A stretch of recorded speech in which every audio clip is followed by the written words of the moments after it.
Dear family and friends, we are gathered here to join Barak and Ashley in marriage. It is so fitting that you, their family and friends, be here to witness and participate in their wedding. Because the ideals, the understanding, and mutual respect that they each bring to this union find their roots in the love, friendship, and guidance that you have given them throughout the years.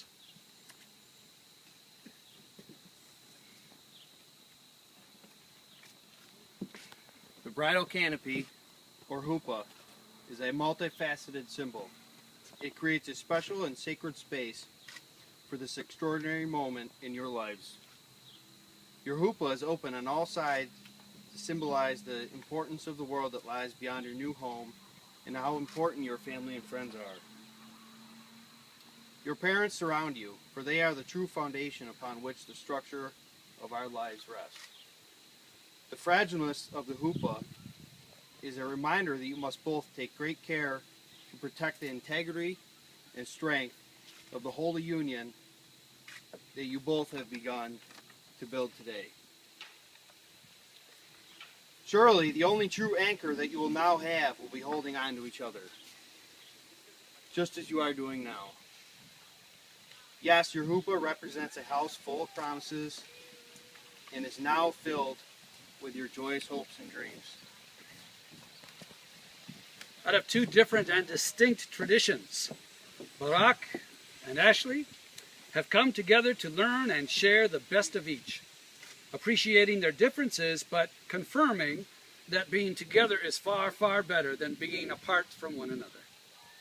As I celebrate this marriage under the huppah, they will soon perform the sand ceremony, a Christian symbol of two people becoming one in the celebration of matrimony.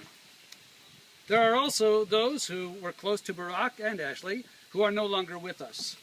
But we remember them today because they have been such an important part of their lives.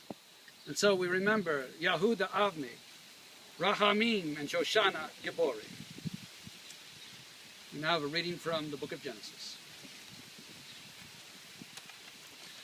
A reading from Genesis. The Lord God said, "It is not good for the man to be alone. I will make a helper suitable for him." Now the Lord God had formed out of the ground all the wild animals and all the birds in the sky. He brought them to the man to see what he would name them, and whatever the man called each living creature, that was its name. So the man gave names to all the livestock, the birds in the sky, and all the wild animals. But for Adam, no suitable helper was found. So the Lord caused the man to fall into a deep sleep. And while he was sleeping, he took one of the man's ribs and then closed up the place with flesh. Then the Lord God made a woman from the rib he had taken out of the man, and he brought her to the man.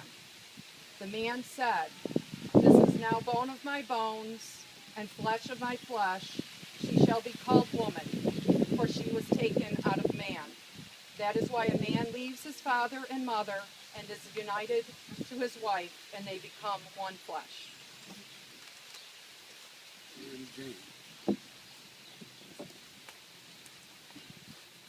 Corinthians 13:4-8.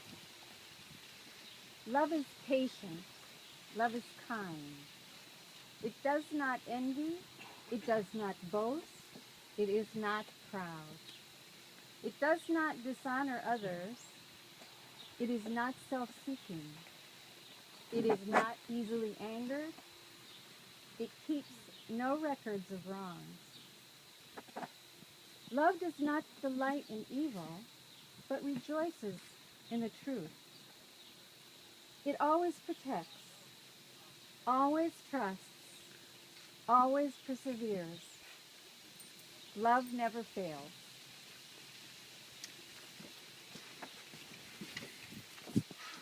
How you doing? Good, good. Would you hold that for me, please? Thank you. So Barak, Ashley, wonderful day. It is a traditions that we are mingling today, that we are bringing together to form this union of husband and wife. There's a sign over there that talks about something old, something new, something borrowed, something blue. I love to preach on that at weddings, because that's like an American tradition. We're bringing, you know, the Christian tradition, the Jewish tradition. Let me talk to you about an American tradition. So, Ashley, I got to ask you a question. Are you wearing something old? Uh-huh. Uh-huh. Something new? Of course. Oh, borrowed? Uh-huh. Blue? Yep. Got a penny in your shoe? No. Okay, that's okay.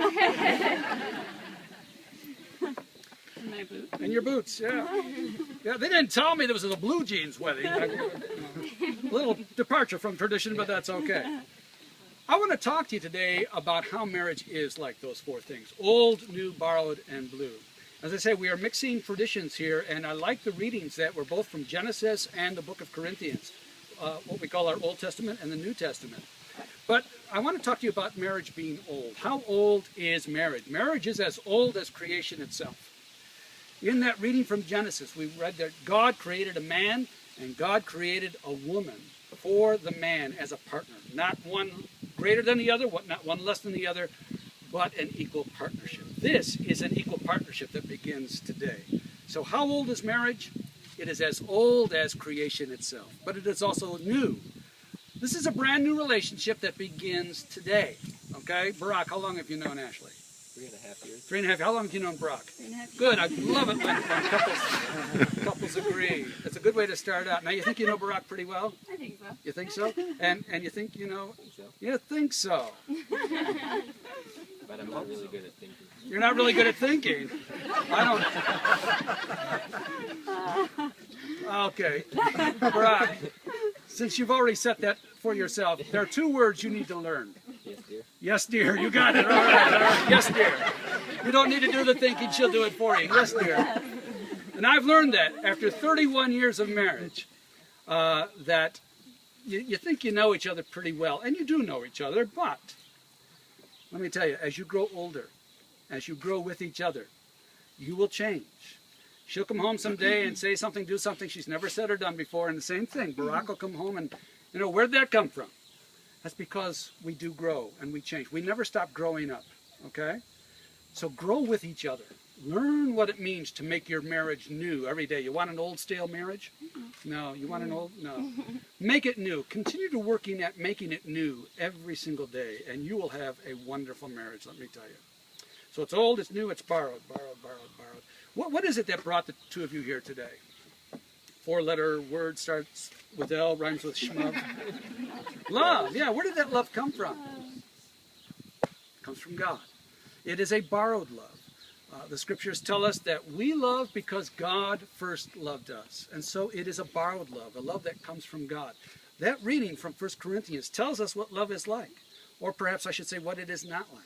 It is not envious or jealous or rude. It does not insist on its own way. Do I need to repeat that one? Love does not insist on its own way. But it is kind, it is gentle, it is forgiving. Okay? So all of those things is what love is. So learn what love is. Love is something we do. It's not something we feel. It is something we do for each other. So marriage is old, new, borrowed, and blue, blue, blue, blue.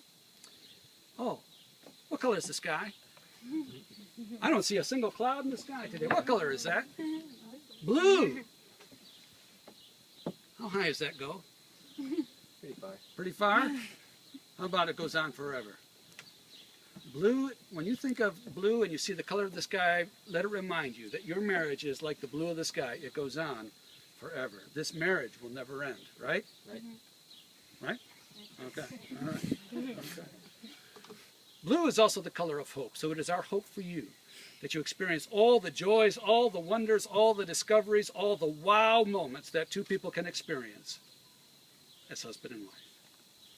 Now, if you forget all that, there's something I share with all of the couples that I marry. And I want you to remember this. Number 1. Oh, I wanted to throw something else in. I saw a sign out there that says, never go to bed without kissing each other goodbye or goodnight.